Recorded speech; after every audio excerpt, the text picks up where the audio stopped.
What's new at Charlie's?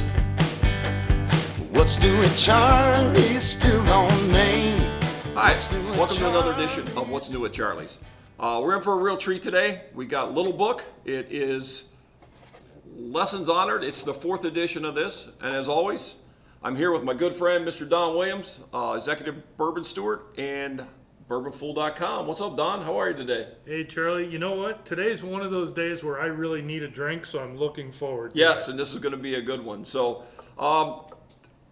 most of a lot of bourbon companies now are doing a once a year limited release. There's quite a few out there, but this is one that's so like I said before, this is our 4th year of it. It's become, people look for it, know what's coming, and it's very limited. Once it's out, it's gone, and that's all there is to it.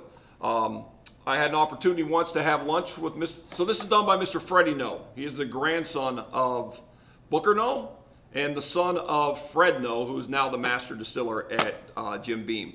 So I got to have lunch with Freddie once, and man, he was everything you think about bourbon. He was just a good old boy. He was cool. He told us stories about his family, some great stuff. But it was like I said, it's everything that you like bourbon about, man. He's just a great guy. So I would assume he's being groomed to be the next master distiller when his dad retires. But this has been his own little project. So he's gone off and he's done these side projects. So Little Book's his baby. This is the 4th edition of it. What else do you know about it, Don? What have you found out about this version of Little Book? Well, by now everybody knows that the Beam family is a dynasty. It's a bourbon dynasty. Yeah. And quite frankly, I think it's interesting that Freddie No is the grandson of Booker No, and Booker No was the grandson of Jim Beam. Yeah, right. So yeah. it goes back. Pretty good lineage. It goes back a long ways, and these gentlemen eat, drink, and sleep bourbon. It's part of their heritage. This one's really interesting because it is a blend of their experimental 4-year brown rice bourbon. Wow. It has some 7-year rye whiskey and some 8-year rye whiskey and 7-year Kentucky bourbon whiskey. So it's a blend. It's all Beam products from what we can tell. And this is the first time that they've used that brown rice bourbon since they released the Masters collection a few years back. Wow, I don't remember that, but did you try it? Have you ever had it? I probably did, but it doesn't jump out, so it'll be interesting tonight. Yeah, it really will be. So, as always, it's got a great packaging, kind of along the line of your Bookers. Nice wooden box. Little thing here. Comes down. Like I said, they do it upright. The wax top. So I'm going to go ahead and crack it open. I don't know if you got anything else you want to talk about before I get into it, but... I think that it's really worth trying this. If you've been following our videos, we've done a lot of sourced bourbons. The interesting thing is this one is, you could say it's a sourced bourbon. It's definitely a blend, but it's all from their family of products. So it's very, very dear to Freddie No. Oh, sure. Yeah, absolutely. Yeah, no, I can tell you when I talk to him, he takes this very seriously, what he's doing here, the opportunity, and he knows it's an opportunity that not many people would have to do what he's doing, and he was very humble about it, and he was very, very proud of it. So I know he puts a lot of work into it. I can't remember how many hundreds of blends he had done to get the first one, but it was mind-boggling. So gonna go ahead and pour here. What's you know what the proof is on this, Don? 120, 122.8. 122.8. It's gonna have a little kick to it, I'm guessing.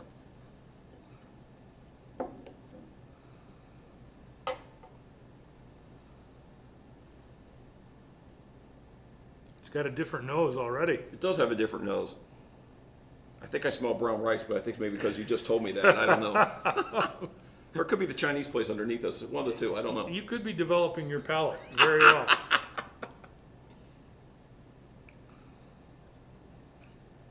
Wow. Wow. Yeah. Wow. That's Okay, so there is a lot going on here. It's very rye forward. You can tell that there's a lot of rye whiskey in here, and I'm getting an immediate blast of cinnamon, personally. Yeah. Personally. It's got a lot of flavor, man. Just boom, punch you right in the mouth.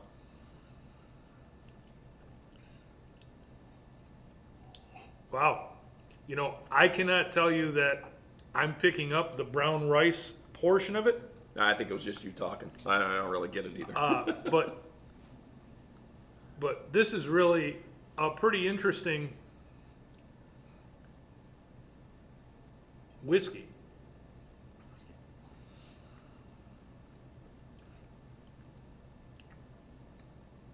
Yeah, like I said, there's a whole lot going on in that glass right now.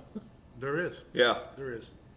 Um, Now, Charlie, we talked about we were going to probably start talking a little bit more about the prices of these bottles. yeah. So I'm pretty sure I saw one of these that retails like $125.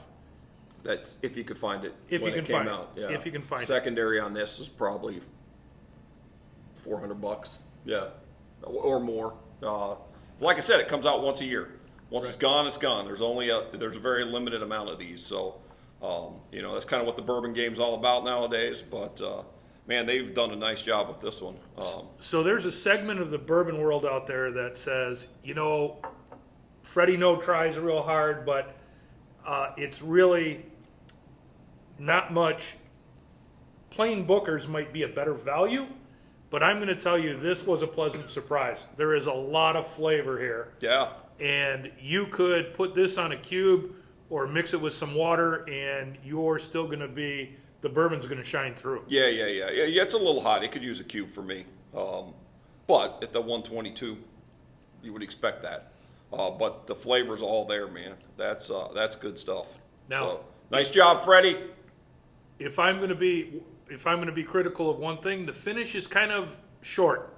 It doesn't have a long finish like you would think from this type of, Yeah, good point. Yeah, it does just kind of fade away. It fades away, but up front there's a lot of flavor. Oh man, right when it hits your tongue, it's yeah. So very good pick, Charlie. Oh yeah, that's definitely worth coming to try. And where would you come try it at, Don? Charlie's still on Main. There you go. Yeah, you can stop in here and give it a try sometime, see what you think of it. We both obviously loved it. Like I said, once again, Freddie, nice job, man. We good? The great Freddie Johnson from Buffalo Trace reminded me of something the last time I saw him. And he said, bourbon is best enjoyed with friends. And Charlie, thank you again for having me. You too, buddy. Thank you, man. Yeah. Enjoy, folks. Cheers. Tell me what's new, Charlie.